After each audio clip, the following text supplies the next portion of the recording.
नमस्कार दोस्तों, आइए सुनते हैं मुंशी प्रेमचंद्र के द्वारा लिखी कहानी विनोद। विद्यालयों में विनोद की जितनी लीलाएं होती रहती हैं, वे यदि एकत्र की जा सकें तो मनोरंजन की बड़ी उत्तम सामग्री हाथ आए।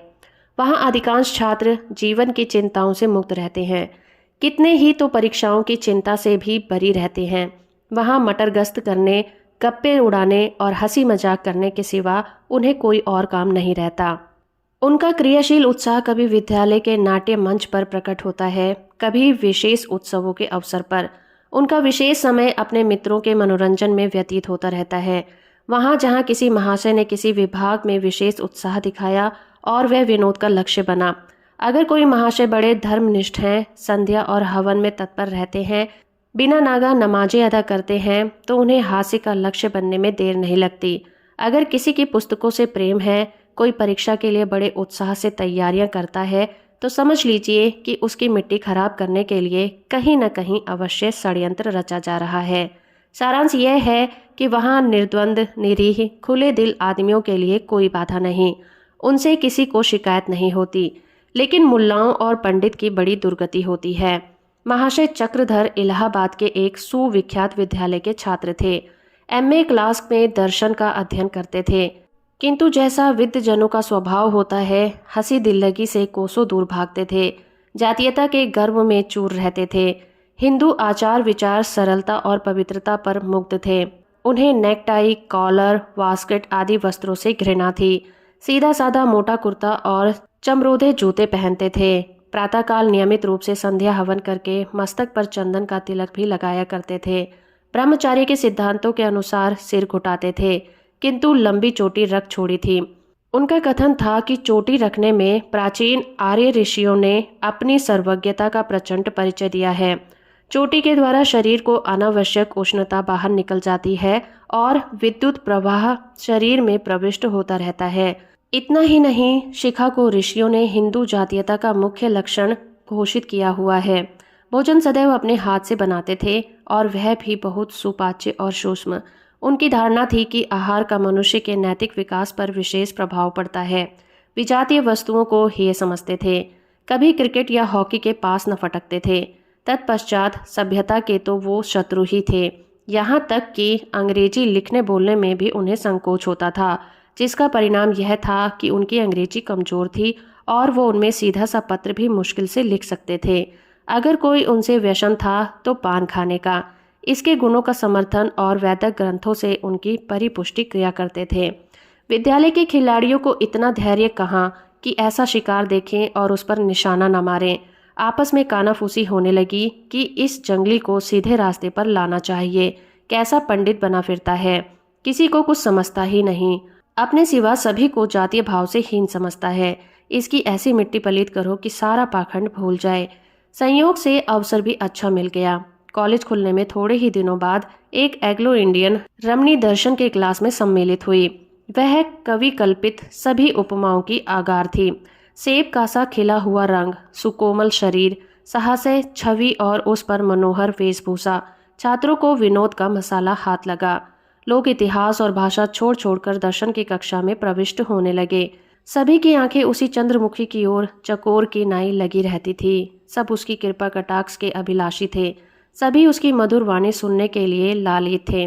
किंतु प्रकृति का जैसा नियम है, आचारशील हृदयों का प्रेम का जादू जब चल जाता है, वो वारा न्यारा करके ही छोड़ता है और लोग तो आंखें ही सेकने में मगन रहा करते हैं। किंतु पंडित चक्रधर प्रेम वेदना में विफल और सत्य अनुराग से उत्तम हो उठे। रमणी के मुख की ओर ताकते भी झेपते थे कि कहीं किसी की निगाह न पड़ जाए तो इस तिलक और शिखा पर फप्तियां उड़ने लग जाएंगी। जब अवसर पाते तो अत्यंत विनम्र, सचेत, आतुर और अनुरक्त नेत्रों से देख लेते, किंतु आंखें चुराए हुए और सिर झुकाए हुए कि कहीं अपना पर्दा न खुल जाए, दीवार से कानों को खबर न हो जाए। मगर दाई से पेट कहाँ छिप सकता है। ताड़ने वाले ताड़ गए। यारों ने पंडित जी की मोहब्बत की निगाह पहचान ली। मुंह मांगी मुराद मिल गई। बाँछें खिल गईं। तो महाशयों ने उनसे घनिष्ठता बढ़ानी शुरू कर दी। मैत्री को संगठित करने लगे। जब समझ गए कि इन पर हमारा विश्वास जम गया, शिकार पर वार करने का अवसर आ गया है, तो एक रोज दोनों ने बैठकर लैडियों की शैली में पंडित जी के नाम एक पत्र लिखा। माय डियर चक्रधर, बहुत दिनों से विचार कर रही हूँ कि आपको पत्र लिखूं, मगर इस भय से कि बिना परिचय के ऐसा साहस करना अनुचित होगा। अब तक जब्त करती रही, पर अब नहीं रहा जाता। आपने मुझ पर न जाने क्या जादू कर दिया है कि एक क्षण के लिए भी आपकी सूरत आंखों से नहीं उतरती। आपकी सौम्य मूर्ति, प्रतिभाशाली मस्तक और साधारण पहनावा सदैव आंखों के सामने फिरा करता है। मुझे स्वभावतः आडंबर से घृणा है, पर यहाँ सभी को कृत्रिमता के रंग में डूबा पाती हूँ। जिसे देखिए मेरे प्रेम में अनुरक्त है, पर मैं उन प्रेमियों के मनोभावों से परिचित हूँ। वे सब के सब लंपट और सौदे हैं। केवल आप एक ऐसे सज्जन हैं जिसके हृदय में मुझे सद्भाव और सदअनुराग की झलक दिखाई पड़ती है।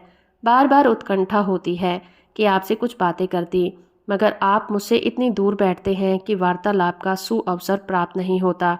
ईश्वर के लिए कल से आप मेरे समीप ही बैठा कीजिए, और कुछ न सही तो आप मेरे सामीप्य से ही मेरी आत्मा तृप्त होती रहेगी। इस पत्र को पढ़कर फाड़ डालिएगा और इसका उत्तर लिखकर पुस्तकालय की तीसरी अलमारी के नीचे रख दीजिएगा। आपकी लूसी। यह पत्र डाक के द्वारा दिया गया था और लोग उत्सुक नेत्रों से देखने लगे कि क्या इसका असर होता है। उन्हें बहुत लंबा इंतजार नहीं करना पड़ा। दूसरे दिन कॉलेज में आकर पंडित जी को लूसी के सन्निकट बैठने की फिक्र हुई। वे दोनों महाशय जिन्होंने उनसे आत्मीयता बढ़ा रखी थी, लूसी के निकट बैठा करते थे। एक का नाम था नईम और दूसरे का गिरिधर सहाय। चक्रधर ने आकर गिरिधर से कहा, यार तुम मेरी जगह जा बैठो, मुझे यहाँ बैठने दो। नईम, क्यों? आपको हसद क्यों होता है? चक्रधर, हसद वसद की बात नहीं, वहाँ प्रोफेसर साहब का लेक्चर सुनाई नहीं देता, मैं कानों का जरा भारी हूँ। गिरिधर, पहले तो आपको यह बीमारी नहीं थी, यह रोग कब से उत्पन्न हो गया? नईम, और फिर प्रोफेसर साहब तो यहाँ से और भी कहीं दूर हो जाएंगे जी। चक्रधर, दूर हो जाएंगे तो क्या, यहाँ अच्छा रहेगा। मुझे कभी कभी झपकियाँ भी आ जाती हैं, सामने डर लगा रहता है कि कहीं उनकी निगाह न पड़ जाए। गिरिधर, आपको तो झपकियाँ ही आती हैं ना, यहाँ तो वही घंटा सोने का है, पूरी एक नींद लेता हूँ फिर। नईम, तुम भी अजीब आदमी हो, जब दोस्त होकर एक बात कहते हो तो उसको मानने में तुम्हें क्या ऐतराज है? चुपके से दूसरी जगह जा बैठो। गिरिधर, अच्छी बात है, छोड़े देता हूँ, किंतु यह समझ लीजिएगा कि यह कोई साधारण त्याग नहीं है। मैं अपने ऊपर बहुत जब्र कर रहा हूँ, कोई दूसरा लाख रुपए भी देता तो जगह नहीं छोड़ता। नईम, अरे भाई ये जन्नत है जन्नत, लेकिन दोस्त की खातिर भी तो कोई चीज है। चक्रधर ने कृतज्ञता की दृष्टि से देखा और वहां जाकर बैठ गए। थोड़ी देर के बाद लूसी भी अपनी जगह पर बैठी। जब पंडित जी बार बार उसकी ओर सापेक्ष भाव से ताकते रहे कि वो कुछ बातचीत करे, और वो प्रोफेसर का भाषण सुनने में तन्मय हो रही है। आपने समझा शायद लज्जावश नहीं बोलती। लज्जाशीलता रमणियों का सबसे सुंदर भूषण भी तो है। उसके डेस्क की ओर मुंह फेर फेर कर ताकने लगे। उसे इनके पान चबाने से शायद घृणा होती थी। बार बार मुंह दूसरी ओर फेर लेती, किंतु पंडित जी इतने सूक्ष्मदर्शी, इतने कुशाग्र बुद्धि नहीं थे। इतने प्रसन्न थे मानो सातवें आसमान पर हैं। सबको उपेक्षा की दृष्टि से देखते थे, मानो प्रत्यक्ष रूप से कह रहे थे कि तुम्हें यह सौभाग्य कहाँ नसीब है, मुझ सा प्रतापी और कौन होगा। दिन तो गुजरा। संध्या समय पंडित जी नईम के कमरे में आए और बोले, यार एक लेटर राइटर की आवश्यकता है। किसका लेटर राइटर सबसे अच्छा है? नईम ने गिरधर की ओर कनखियों से देखकर पूछा, लेटर राइटर लेकर क्या कीजिएगा? गिरिधर, फिजूल है। नईम खुद किस लेटर राइटर से कम है? चक्रधर ने कुछ सकुचाते हुए कहा, अच्छा कोई प्रेम पत्र लिखना हो तो कैसे आरंभ किया जाए? नईम, डार्लिंग लिखते हैं, और जो बहुत ही घनिष्ठ संबंध हो तो डियर डार्लिंग लिख सकते हैं। चक्रधर, और समाप्त कैसे करना है? नईम, पूरा हाल बताइए तो खत ही ना लिखते। चक्रधर, नहीं आप इतना बता दीजिए, मैं लिख लूँगा। नईम, अगर बहुत प्यारा माशूक हो तो लिखिए योर डाइंग लवर, और अगर साधारण प्रेम हो तो लिख सकते हैं योर्स फॉर एवर। चक्रधर, कुछ शुभकामना के भाव भी तो रहने चाहिए ना। नईम, बेशक, बिना आदाब के भी कोई खत होता है, और वह भी मोहब्बत का। माशूक के लिए आदाब लिखने में फ़कीरों की तरह दुआएं देनी चाहिए। आप लिख सकते हैं God give you everlasting grace and beauty, या फिर मे your remain happy in love and lovely. Chakradhar, कागज पर लिख दो। गिरिधर ने एक पत्र के टुकड़े पर कई वाक्य लिख दिए। जब भोजन करके लौटे तो चक्रधर ने अपने किवाड़ बंद कर लिए और खूब बना बनाकर पत्र लिखा। अक्षर बिगड़ बिगड़ जाते थे, लेकिन कई बार लिखना पड़ा। कहीं पिछले पहर जाकर पत्र समाप्त हुआ। तब आपने उसे इत्र में बसाया, दूसरे दिन पुस्तकालय में निर्दिष्ट स्थान पर रख दिया। यार लोग तो ताक में थे ही, पत्र उड़ा लाए और खूब मजे ले लेकर पढ़ा। 3 दिन के बाद चक्रधर को फिर एक पत्र मिला। लिखा, माय डियर चक्रधर, तुम्हारी प्रेम पत्री मिली। बार बार पढ़ा, आंखों से लगाया, चुंबन किया। कितनी मनोहर महक थी। ईश्वर से यही प्रार्थना है कि हमारा प्रेम भी ऐसा ही रहे। आपको शिकायत है कि मैं आपसे बात क्यों नहीं करती। प्रिय, प्रेम बातों से नहीं हृदय से होता है। जब मैं तुम्हारी ओर से मुंह फेर लेती हूँ तो मेरे दिल पर क्या गुजरती है यह मैं ही जानती हूँ। एक दबी हुई सी ज्वाला है जो अंदर ही अंदर मुझे भस्म कर रही है। आपको मालूम नहीं कितनी आंखें हमारी ओर एकटक ताकती रहती हैं। जरा भी संदेह हुआ और चीर वियोग की विपत्ति हमारे सिर पड़ी। इसीलिए हमें बहुत ही सावधान रहना चाहिए। तुमसे एक याचना करती हूँ, क्षमा करना। मैं तुम्हें अंग्रेजी पोशाक में देखने को बहुत उत्कंठित हो रही हूँ। यूं तो तुम चाहे जो वस्त्र धारण करो, मेरी आंखों के तारे हो। विशेषकर तुम्हारा सादा कुर्ता मुझे बहुत ही सुंदर मालूम होता है। फिर भी बाल्यावस्था से जिन वस्त्रों को देखते चले आई हूँ उन पर विशेष अनुराग होना स्वाभाविक है। मुझे आशा है तुम निराश नहीं करोगे। मैंने तुम्हारे लिए एक बास्केट बनवाई है। उसे मेरे प्रेम का तुच्छ उपहार समझकर स्वीकार करो। तुम्हारी लूसी। पत्र के साथ एक छोटा सा पैकेट था। बास्केट उसी में बंद था।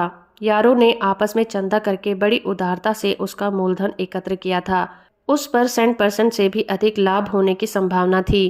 पंडित चक्रधर उस उपहार और पत्र पाकर इतने प्रसन्न हुए जिसका ठिकाना ही नहीं था। उसे लेकर सारे छात्रावास में चक्कर लगा आए। मित्र वृंद देखते थे, उसकी कांट छांट की सराहना करते थे, तारीफों के पुल बांधते थे, उसके मूल्य का अतिशयोक्तिपूर्ण अनुमान लिया करते थे।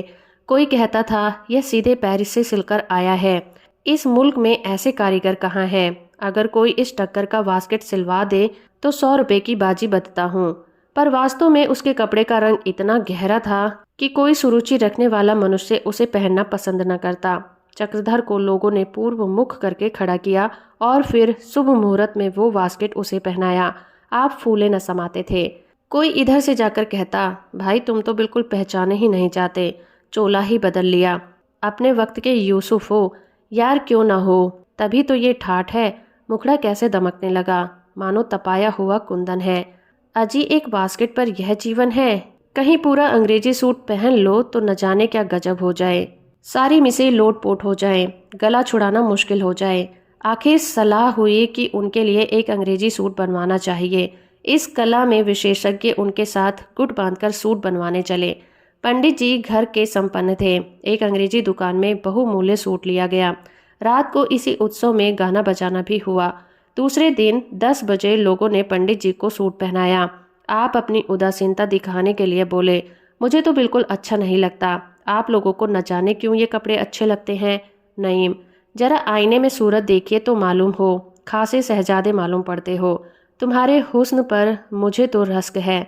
खुदा ने तो आपको ऐसी सूरत दी और उसे आप मोटे कपड़ों में छुपाए हुए थे। चकधर ने नेक टाई बांधने का ज्ञान न था। बोले, भाई इसे तो ठीक से कर दो। गिरधर सहाय ने नेक टाई इतनी कसकर बांधी कि पंडित जी को सांस लेना मुश्किल हो गया। बोले, यार बहुत तंग है। गिरधर, इसका फैशन ही है, हम क्या करें। ढीली टाई ऐप में दाखिल है। नईम, इन्होंने तो फिर भी बहुत ढीली रखी है। मैं तो और भी कसकर बांधता हूँ। चक्रधर, अजी यहाँ तो दम घुटा जा रहा है। नईम, और टाई की मंशा ही क्या है, इसीलिए तो बांधी जाती है कि आदमी बहुत जोर जोर से सांस न ले सके। चक्रधर के प्राण संकट में थे। आंखें सजल हो रही थी, चेहरा सुर्ख हो गया था, मगर टाई को ढीली करने की हिम्मत नहीं पड़ती थी। इस संस्था से आप कॉलेज चले तो मित्रों का एक गोल सम्मान का भाव दिखाता आपके पीछे पीछे चल पड़ा, मानो बारातियों का समूह हो। एक दूसरे की तरफ ताकता और रुमाल मुंह पर देखकर हंसता था। मगर पंडित जी को क्या खबर, वह तो अपनी धुन में मस्त थे। अकड़ अकड़ कर चलते हुए आकर क्लास में बैठ गए। थोड़ी देर बाद लूसी भी आई। पंडित का यह वेश देखकर वो चकित रह गई। उसके अधरों पर मुस्कान की एक अपूर्व रेखा अंकित हो गई। पंडित जी ने समझा यह उसके उल्लास का चिन्ह है। बार बार मुस्कुराकर उसकी ओर ताकने और रहस्यपूर्ण भाव से देखने लगे, किंतु वह लेस मात्र भी ध्यान न देती थी। पंडित जी की जीवनचर्या, धर्मों, उत्साह और जातीय प्रेम में बड़े वेग से परिवर्तन होने लगे। सबसे पहले शिखा पर छुरा फिरा, अंग्रेजी फैशन के बाल कटवाए गए। लोगों ने कहा, यह क्या महाशय, आप तो फरमाते थे कि शिखा द्वारा विद्युत प्रवाह शरीर में प्रवेश करता है, अब वह किस मार्ग से जाएगा?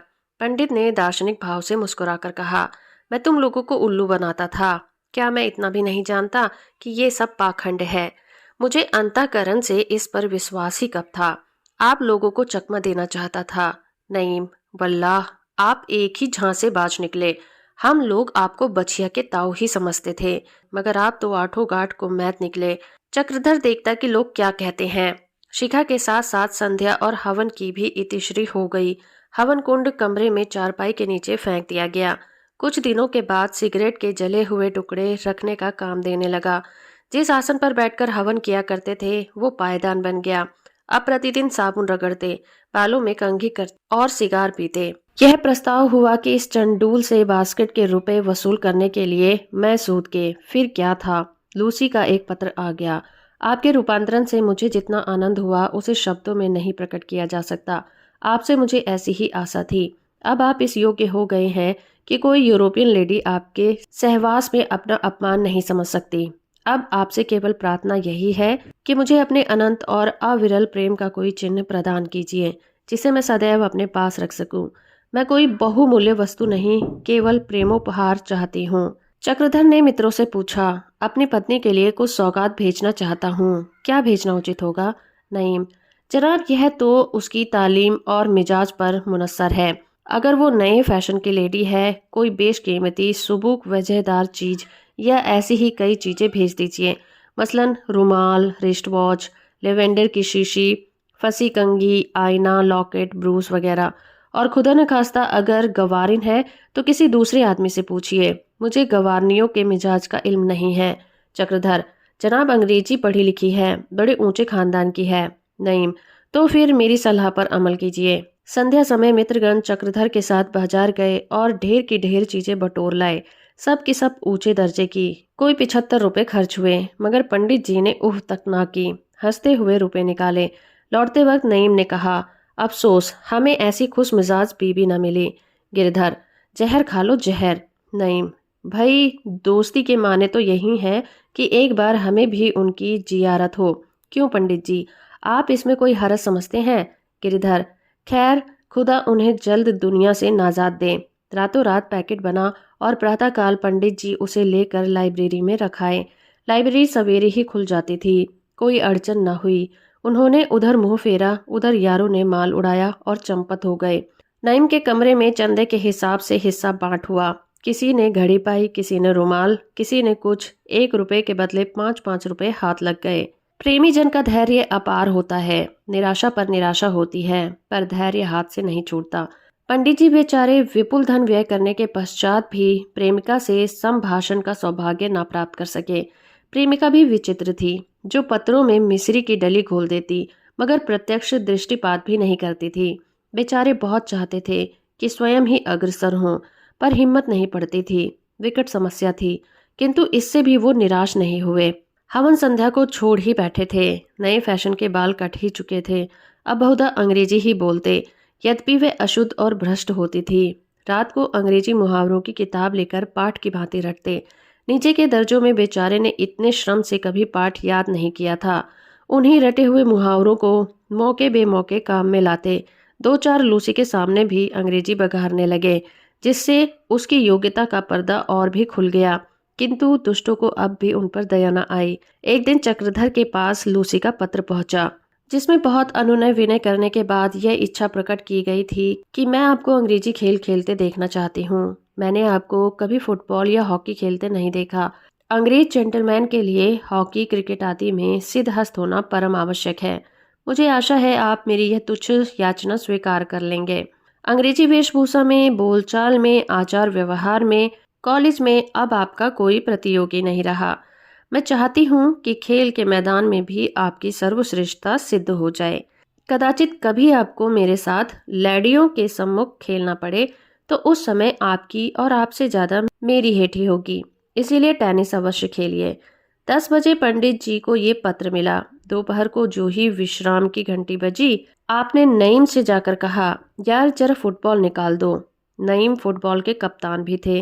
मुस्कुराकर बोले, खैर तो है, इस दोपहर में फुटबॉल लेकर क्या कीजिएगा? आप तो कभी मैदान की तरफ झांकते भी नहीं हैं। आज इस जलती बुलती धूप में फुटबॉल खेलने की क्यों धुन सवार है? चक्रधर, आपको इससे क्या मतलब? आप गेंद निकाल दीजिए, मैं गेंद में भी आप लोगों को नीचा दिखाऊंगा। नईम, जनाब कहीं चोट चपेट आ जाएगी, मुफ्त में परेशान होइएगा, हमारे ही सिर मरहम पट्टी का बोझ आएगा। खुदा के लिए इस वक्त रहने दीजिए। चक्रधर, आखिर चोट तो मुझे लगेगी, आपका इसमें क्या नुकसान होता है? आपको जरा सा गेंद निकाल देने में इतनी आपत्ति क्यों है? नईम ने गेंद निकाल दिया और पंडित जी उसी जलती हुई दोपहरी में अभ्यास करने लगे। बार बार गिरते थे, बार बार तालियां पड़ती थी, मगर वो धुन में मस्त थे कि उसकी कुछ परवाह ही नहीं करते थे। इसी बीच में आपने लूसी को आते हुए देखा और भी फूल गए। बार बार पैर चलाते थे मगर निशाना खाली जाता था। पैर पड़ते भी थे तो गेंद पर कुछ असर न होता था और लोग आकर गेंद को एक ठोकर में आसमान तक पहुंचा देते। तो आप कहते हैं मैं जोर से मारूं तो इससे भी ऊपर जाए, लेकिन फायदा क्या है? लूसी 2-3 मिनट तक खड़ी होकर उनकी बौखलाहट पर हंसती रही। आखिर नईम से बोली, वेल नईम, इस पंडित को क्या हो गया है? रोज एक न एक स्वांग भरा करता है, इसके दिमाग में खलल तो नहीं पड़ गया है? नईम, मालूम तो कुछ ऐसा ही होता है। शाम को सब लोग छात्रालय में आए तो मित्रों ने आकर पंडित जी को बधाई दी। यार हो बड़े खुशनसीब, हम लोग फुटबॉल को कॉलेज की चोटी तक पहुंचाते रहे मगर किसी ने तारीफ नहीं की। तुम्हारे खेल की सबने तारीफ की, खासकर लूसी ने।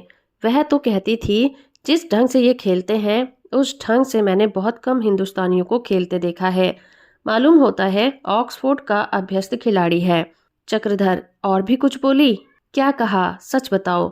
नईम, अजी अब साफ साफ न कहलवाइए। मालूम होता है आपने टट्टी की आड़ में शिकार खेला है। बड़े उस्ताद हो यार, हम लोग मुंह ताकते रहे और तुम मैदान मार ले गए। जबी आप रोज यह कलेवर बदला करते थे, अब भेद खुला, वाकई खुशनसीब हो। चक्रधर, मैं उसी कायदे से गेंद को ठोकर मारता था जैसे किताब में लिखा है। नईम, तभी तो बाजी मार ले गए भाई, और नहीं क्या? हम आपसे किसी बात में कम है? हाँ, तुम्हारी जैसी सूरत कहाँ से लाएं? चक्रधर, बहुत बनाव नहीं, मैं ऐसा कहाँ का रूपवान हूँ। नईम, अजी यह तो नतीजे ही से जाहिर है। यहाँ साबुन और तेल लगाते लगाते भौरा हुआ जाता हूँ और कुछ असर भी नहीं होता, मगर आपका रंग बिना हर्रे फिटकरी के चोखा हुआ जाता है। चक्रधर, कुछ मेरे कपड़े वगैरह की निस्बत तो नहीं कहती थी? नईम, नहीं, और कुछ नहीं कहा। हाँ, इतना देखा कि जब तक खड़ी रही वह आप ही की तरफ टकटकी लगाकर देखती रही। पंडित जी अकड़े जाते थे, हृदय फूला जाता था। जिन्होंने उनकी यह अनुपम छवि देखी वो बहुत दिनों तक याद रखेंगे, मगर वो अतुल आनंद का मूल्य उन्हें बहुत देना पड़ा, क्योंकि अब कॉलेज का सेशन समाप्त होने वाला था और मित्रों की पंडित जी के माथे एक बार दावत खाने की बड़ी अभिलाषा थी। प्रस्ताव होने की देर थी। तीसरे दिन उनके नाम लूसी का पत्र पहुंचा। वियोग के दुर्दिन आ रहे हैं, न जाने आप कहाँ होंगे और मैं कहाँ होंगी। मैं चाहती हूँ इस अटल प्रेम की यादगार में एक दावत हो जाए। अगर उसका व्यय आपके लिए असहाय हो तो मैं संपूर्ण भार लेने को तैयार हूँ। इस दावत में मैं और मेरी सखी सहेलियां निमंत्रित होंगी। कॉलेज के छात्र और अध्यापकगण सम्मिलित होंगे। भोजन के उपरांत हम अपने वियुक्त हृदय के भावों को प्रकट करेंगे। काश आपका धर्म, आपकी जीवन प्रणाली और मेरे माता पिता की निर्दयता बाधक न होती तो हमें संसार की कोई शक्ति जुदा नहीं कर सकती थी। चक्रधर यह पत्र पाते ही बौखला उठे। मित्रों से कहा, भाई चलते चलते एक बार सहभोज तो हो जाए, फिर न जाने कौन कहाँ होगा। मिस लूसी को भी बुलाया जाए। यद्यपि पंडित जी के पास इस समय रुपए नहीं थे। घर वाले उनकी फिजूल खर्ची की कई बार शिकायत कर चुके थे, मगर पंडित जी का आत्माभिमान यह कब मानता कि प्रीति भोज का भार लूसी पर रखा जाए। वह तो अपने प्राण तक उस पर वार कर चुके थे। न जाने क्या क्या बहाने बनाकर ससुराल से रुपए मंगवाए और बड़े समारोह से दावत की तैयारियां होने लगी।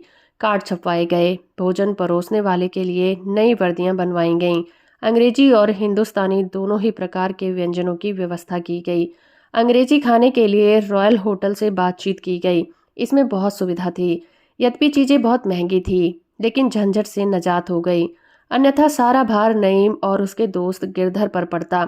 हिंदुस्तानी भोजन के व्यवस्थापक गिरधर हुए।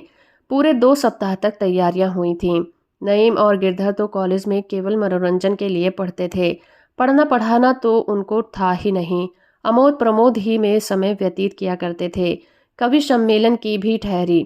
कवि जनों के नाम बुलावे भेजे गए। सारांश यह है कि बड़े पैमाने पर प्रति भोज का प्रबंध किया गया और भोज हुआ भी विराट। विद्यालय में नौकरों ने पूरियां बेची। विद्यालय के इतिहास में ये भोज यादगार रहेगा।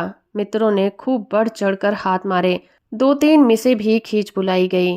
मिर्जा नईम लूसी को घेर घार कर ले ही आए। इसमें भोजन को और भी रसमय बना दिया था। किंतु शोक, महाशोक, इस भोज का परिणाम अभागे चक्रधर के लिए कल्याणकारी ना हुआ। चलते चलते लज्जित और अपमानित होना पड़ा था। मित्रों की तो दिल लगी थी और उस बेचारे की जान पर बन रही थी। सोचें, अब तो विदा होते ही हैं, फिर मुलाकात हो ना हो। अब किस दिन के लिए सब्र करें? मन के प्रेमोद्वार को निकाल क्यों ना लें? कलेजा चीर कर दिखा क्यों ना दें? और दोस्त तो दावत खाने में जुटे हुए थे और वह मदन बाण पीड़ित युवक बैठा सोच रहा था कि यह अभिलाषा क्यों कर पूरी होगी। अब यह आत्मदमन क्यों? लज्जा क्यों? विरक्ति क्यों? गुप्त रोदन क्यों? मौन मुखापेक्षा क्यों? अंतर्वेदना क्यों? बैठे बैठे प्रेम को क्रियाशील बनाने के लिए मन में बल का संचार करते रहे। कभी देवताओं का स्मरण करते, कभी ईश्वर को अपनी भक्ति की याद दिलाते। अवसर की ताक में इस भांति बैठे हुए थे जैसे बगुला मेढक की ताक में बैठा रहता है। भोज समाप्त हो गया। पान इलायची बढ़ चुके। वियोग वार्ता हो चुकी। मिस लूसी अपनी श्रवण मधुर वाणी से हृदयों में हाहाकार मचा चुकी और भोजशाला से निकलकर बाईसिकल पर बैठी। उधर कवि सम्मेलन में इस तरह मिसरा पढ़ा गया, कोई दीवाना बनाए, कोई दीवाना बने। इधर चक्रधर चुपके से लूसी के पीछे हो लिए और साइकिल को भयंकर वेग से दौड़ाते हुए उसे आधे रास्ते में जा पकड़ा। वो इन्हें इस व्यग्रता से दौड़े आते हुए देखकर सहम उठी कि कोई दुर्घटना तो नहीं हो गई है। बोली, वेल पंडित जी, क्या बात है? आप इतने बदहवास क्यों हैं? कुशल तो है? चक्रधर का गला भर आया। कंपित स्वर से बोले, अब आपसे सदैव के लिए बिछुड़ ही जाऊंगा। यह कठिन विरह पीड़ा कैसे सही जाए? मुझे तो शंका है, कहीं पागल ना हो जाऊं। लूसी ने विस्मित होकर पूछा, आपकी मंशा क्या है? आप बीमार हैं क्या? चक्रधर, आह डियर डार्लिंग, तुम पूछती हो बीमार हूँ? मैं मर रहा हूँ। प्राण निकल चुके हैं। केवल प्रेमाभिलाषा का अवलंबन है। ये कहकर आपने उनका हाथ पकड़ना चाहा। वह उनका उन्माद देखकर भयभीत हो गई। क्रोध में आकर बोली, आप मुझे यहाँ रोककर मेरा अपमान कर रहे हैं। इसके लिए आपको पछताना पड़ेगा। चक्रधर, लूसी, मैंने ये विरह के दिन किस तरह काटे हैं सो मेरा दिल ही जानता है। मैं ही ऐसा बेहया हूँ कि अब तक जीता हूँ। दूसरा होता तो अब तक चल बसा होता। बस केवल तुम्हारी सुधामयी पत्रिकाएं ही मेरे जीवन का एकमात्र आधार थी। लूसी, मेरी पत्रिकाएं? कैसी? मैंने आपको कब पत्र लिखे? आप कोई नशा तो नहीं खा बैठे हैं? चक्रधर, डियर डार्लिंग, इतनी जल्दी ना भूल जाओ, इतनी निर्दयता ना दिखाओ। तुम्हारे वो प्रेम पत्र जो तुमने मुझे लिखे हैं मेरे जीवन की सबसे बड़ी संपत्ति रहेंगे। तुम्हारे अनुरोध से मैंने ये वेश धारण किया, अपना संध्या हवन छोड़ा, ये आचार व्यवहार ग्रहण किया। देखो तो जरा मेरे हृदय पर हाथ रखकर कैसी धड़कन हो रही है। मालूम होता है बाहर निकल पड़ेगा। तुम्हारा ये कुटिल हाथ से मेरे प्राण ही लेकर छोड़ेगा। लूसी, तुम भंग तो नहीं खा गए हो या किसी ने तुम्हें चकमा तो नहीं दिया है? मैं तुमको प्रेम पत्र लिखती। हाँ, जरा अपनी सूरत तो देखो, खासे बनेरे सुअर लगते हो। किंतु पंडित जी अभी तक यही समझ रहे थे कि यह मुझसे विनोद कर रही है। उसका हाथ पकड़ने की चेष्टा करके बोले, प्रिय, बहुत दिनों के बाद ये सुअवसर मिला है, अब न भागने पाओगी। लूसी को अब क्रोध आ गया। उसने जोर का एक चाटा पंडित जी को लगाया और सिहनी के भांति गरज कर बोली, यू ब्लडी, हट जा रास्ते से, नहीं तो अभी पुलिस बुलाती हूँ, रास्केल। पंडित जी चाटा खाकर चौंधिया गए। आंखों के सामने अंधेरा छा गया। मानसिक आघात पर यह शारीरिक वज्रपात, क्या दोहरी विपत्ति। वह तो चाटा मारकर हवा हो गई और वह वहीं जमीन पर बैठकर इस संपूर्ण वृतांत की मन ही मन आलोचना करने लगे। चाटे ने बाहर की आंखें आंसुओं से भर दी थीं, पर अंदर की आंखें खोल दी थी। कहीं कॉलेज के लौंडों ने तो यह शरारत नहीं की? अवश्य यही बात है। आह, पाजियों ने बड़ा चकमा दिया।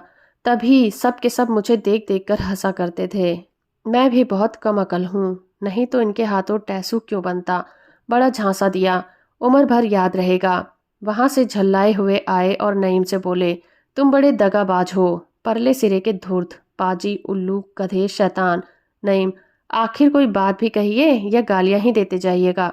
गिरधर, क्या बात हुई, कहीं लूसी से आपने कुछ कहा तो नहीं। चक्रधर, उसी के पास से आ रहा हूँ, चाटा खाकर और मुंह पे कालिक लगवाकर। तुम दोनों ने मिलकर मुझे खूब उल्लू बनाया। इसकी कसर ना लूं तो मेरा नाम नहीं। मैं नहीं जानता था कि तुम लोग मित्र बनकर मेरी गर्दन पर छुरा चला रहे हो। अच्छा, जो वह गुस्से में आकर पिस्तौल चला देती तो। नईम, अरे यार, माशूकों की घातें निराली होती हैं। चक्रधर, तुम्हारा सिर माशूक चाटे लगाया करते हैं। वे आंखों से तीर चलाते हैं, कटार मारते हैं, पर हाथों से मुष्टि प्रहार करते हैं। गिरधर, उसने आपसे कहा क्या। गिरधर, उसने आपसे क्या कहा। चक्रधर, कहा क्या, अपनी विरह व्यथा की गाथा सुनाता रहा। इस पर उसने चाटा रसीद कर दिया कि कान भन्ना उठे। हाथ है उसके कि पत्थर। गिरधर, गजब ही हो गया, आप हैं निरे चोंच। भले आदमी, इतनी मोटी बुद्धि है तुम्हारी। हम क्या जानते थे कि आप ऐसे छिछोरे हैं, नहीं तो मजाक ही क्यों करते। अब आपके साथ हम लोगों पर भी आफत आएगी। कहीं उसने प्रिंसिपल से शिकायत कर दी तो ना इधर के हुए और ना उधर के, और जो कहीं अपने किसी अंग्रेज आशना से कहा तो जान के लाले पड़ जाएंगे। बड़े बेवकूफ़ हो यार, निरे चोंच हो।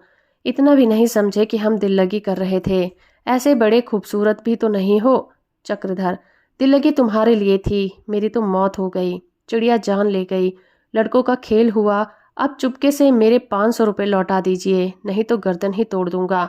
नईम, रुपए के बदले खिदमत चाहे ले लो। कहो तुम्हारी हजामत बना दें, जूते साफ कर दें, सिर सहला दें, बस खाना देते जाना। कसम ले लो, जो जिंदगी भर कहीं जाऊं या तरक्की के लिए कहूं, माँ बाप के सिर से तो बोझ टल जाएगा।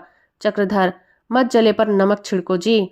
आपके आप गए, मुझे भी ले डूबे। तुम्हारी तो अंग्रेजी अच्छी है, लोट पोट कर निकल जाओगे, मैं तो पास भी ना होऊंगा।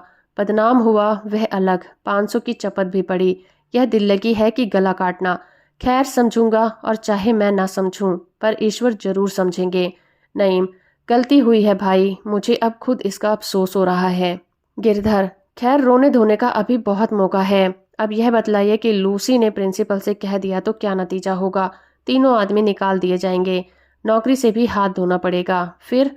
चक्रधर, मैं तो प्रिंसिपल से तुम दोनों की सारी कलई खोल दूंगा। नईम, क्यों यार, दोस्त के यही माने हैं। चक्रधर, जी हाँ, आप जैसे दोस्तों का यही सजा है। चक्रधर, जी हाँ, आप जैसे दोस्तों की यही सजा है। उधर तो रात भर मुशायरे का बाजार गर्म रहा और इधर यह त्रिमूर्ति बैठी प्राण रक्षा के उपाय सोच रही थी। प्रिंसिपल के कान तक बात पहुंची तो आफत हो जाएगी। अंग्रेज वाली बात है, न जाने क्या कह बैठे। आखिर बहुत वाद विवाद के पश्चात ये निश्चित हुआ कि नईम और गिरधर प्रातःकाल मिस लूसी के बंगले पर जाएं, उनसे क्षमा याचना करें और उस अपमान के लिए वह जो प्रायश्चित कहे उसे स्वीकार करें। चक्रधर, मैं एक कौड़ी न दूंगा। नईम, ना देना भाई, हमारी जान तो है ना। गिरधर, जान लेकर वो चाटेगी, पहले रुपए की फिक्र कर लो, वो बिना तावन लिए नहीं मानेगी। नईम, भाई चक्रधर, खुदा के लिए इस वक्त दिल न छुटकारो, नहीं तो हम तीनों की मिट्टी खराब होगी। जो कुछ हुआ उसे माफ करो, अब फिर ऐसी खता ना होगी। चक्रधर, यही ना होगा, निकाल दिया जाऊंगा, दुकान खोल लूंगा, तुम्हारी मिट्टी खराब होगी, इस शरारत का मजा चखोगे। ओह, कैसा चकमा दिया। बहुत खुशामद और छिछोरी के बाद देवता सीधे हुए। बहुत खुशामद और चिरौरी के बाद देवता सीधे हुए। प्रातःकाल नईम लूसी के बंगले पर पहुंचे। वहां मालूम हुआ कि वो प्रिंसिपल के बंगले पर गई है। अब काटो तो बदन में लहू नहीं।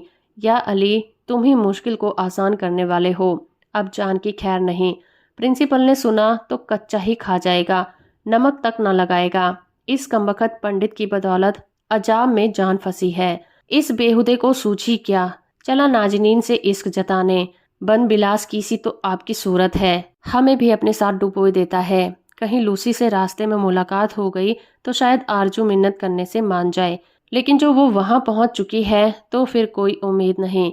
वो फिर पैर गाड़ी पर बैठे और बेतहासा प्रिंसिपल के बंगले की तरफ भागे। ऐसे तेज जा रहे थे मानो पीछे मौत आ रही है। जरा सी ठोकर लगती तो हड्डी पसली चूर चूर हो जाती। पर शोक, कहीं लूसी का पता नहीं। आधा रास्ता निकल गया और लूसी की गर्द तक नजर नहीं आई।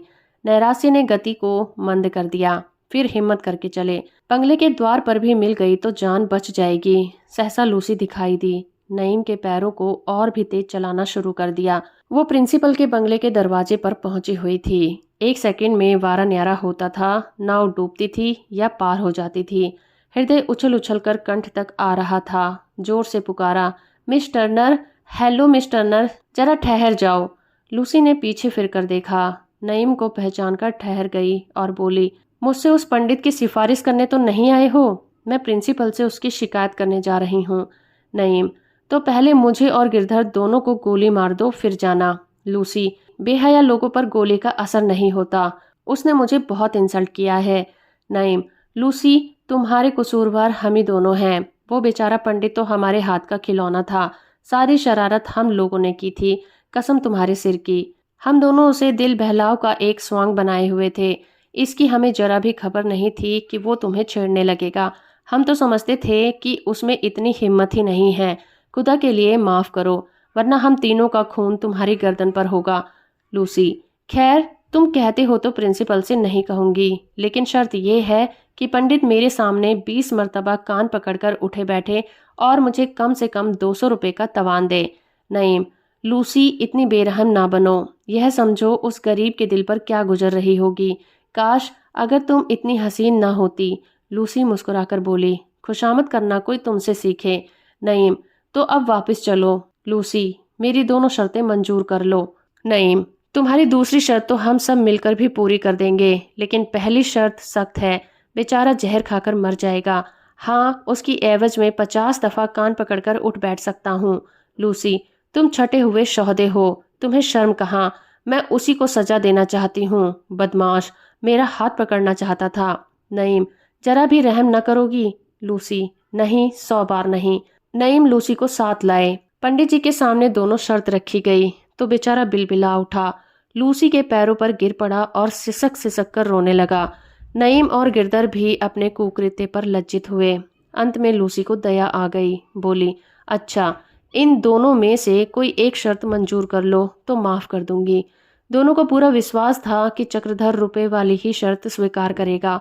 लूसी के सामने वो कभी कान पकड़कर उठा बैठी नहीं करेगा।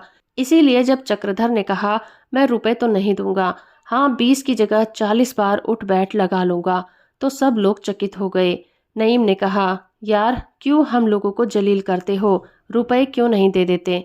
चक्रधर, रुपए बहुत खर्च कर चुका हूँ, अब इस चुड़ैल के लिए कानी कौड़ी तो खर्च करूंगा नहीं। 200 बहुत होते हैं। इसने समझा होगा चलकर मजे से 200 रुपए मार लाऊंगी और गुलछर्ले उड़ाऊंगी। यह ना होगा। अब तक रुपए खर्च करके अपनी हंसी कराई है, अब बिना खर्च किए हंसी कराऊंगा।